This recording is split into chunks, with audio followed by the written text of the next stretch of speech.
കഞ്ചാവ് കേസിൽ അറസ്റ്റിലായ റാപ്പർ വേടനെ പിന്തുണച്ച യാക്കോബായ സഭ നീരണം ഭദ്രാസനത്തിന്റെ മുൻ മെത്രാപ്പൊലീത്തയ്ക്ക് അഭിനന്ദനങ്ങൾ. ഇപ്പോൾ വിശ്രമ ജീവിതം നയിക്കുന്ന ഗീവർഗീസ് മാർ കൂറിലോസ് മെത്രാച്ചന് ലഹരി തലയ്ക്ക് പിടിച്ചോ എന്നാണ് സോഷ്യൽ മീഡിയ ചോദിക്കുന്നത്.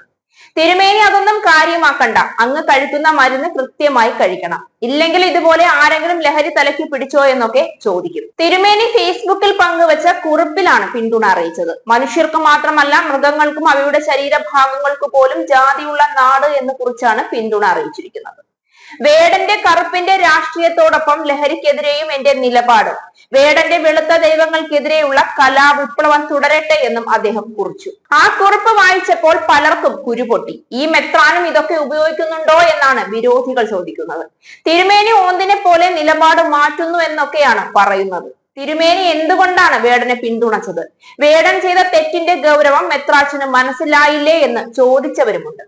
യുവതലമുറയെ നശിപ്പിക്കുന്ന കഞ്ചാവും ലഹരി മരുന്നുകളും ഉപയോഗിക്കുന്നത് നല്ലതാണെന്നാണോ മെത്രാൻ പറഞ്ഞു വരുന്നതെന്നും ആരോ ചോദിച്ചു. നാളെ ഒരു കൂട്ടക്കൊലപാതകം ചെയ്തിട്ട് വരുന്ന ഒരു കൊലപാതകയെ പിന്തുണച്ച് രംഗത്ത് വന്നാൽ പോലും അത്ഭുതപ്പെടേണ്ടതില്ലെന്ന് വേറെ ആരോ പറയുന്നത് കേട്ടു.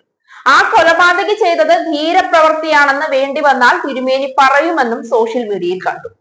അങ്ങയുടെ മാനസിക നില ഒന്ന് പരിശോധിക്കുന്നത് നല്ലതാണെന്നും ഒന്നുകിൽ യാക്കോബായക്കാർ കൊണ്ടുപോയി വിദഗ്ധ ചികിത്സ കൊടുക്കണം, ഇല്ലെങ്കിൽ കുടുംബക്കാർ കൊണ്ടുപോയി ചികിത്സിക്കണമെന്നും ഇപ്പോഴാണെങ്കിൽ നടത്തിക്കൊണ്ടു പോകാം, കുറെ കഴിഞ്ഞാൽ പിടിച്ചു കെട്ടിക്കൊണ്ട് പോകേണ്ടി വരുമെന്നും ആരോ കുറിച്ചതും സോഷ്യൽ മീഡിയയിൽ കണ്ടു. പിന്നെ തിരുമേനിയെ പോലീസ് ഒന്ന് പരിശോധിക്കണമെന്നും ലഹരിക്ക് അടിമയാണോ എന്ന് സംശയമുണ്ടെന്നും പലരും ഇത് സോഷ്യൽ മീഡിയയിൽ കണ്ടപ്പോൾ പങ്കുവച്ചു. തിരുമേനിയുടെ ആശ്രമവും പരിസരവും ഒക്കെ നിരീക്ഷിക്കണം, ലഹരി മാഫിയയുടെ പിടിയിലാണോ എന്ന് പരിശോധിക്കണം, എന്തെങ്കിലും കിട്ടാതിരിക്കില്ല, സ്വയബോധം നഷ്ടപ്പെട്ടോ എന്ന് കൂടി പരിശോധിക്കാൻ മറക്കല്ലേ എന്ന് മറ്റൊരാളുടെ ഉപദേശം. തിരുമേനി ഇതൊന്നും മൈൻഡ് ചെയ്യണ്ട, ആളുകൾ എന്തെങ്കിലുമൊക്കെ പറഞ്ഞോട്ടെ, തിരുമേനി ഈ നിലപാടിൽ തന്നെ ഉറച്ചു നിൽക്കണം, എങ്കിൽ മാത്രമേ കുതിരവട്ടത്ത് കൊണ്ടു ചെല്ലുമ്പോൾ അവർ അഡ്മിറ്റ് ചെയ്യൂ. തിരുമേനി ധൈര്യമായി മുന്നോട്ട് പോകണം, ലക്ഷം ലക്ഷം അടിമകൾ പിന്നാലെയുണ്ട്.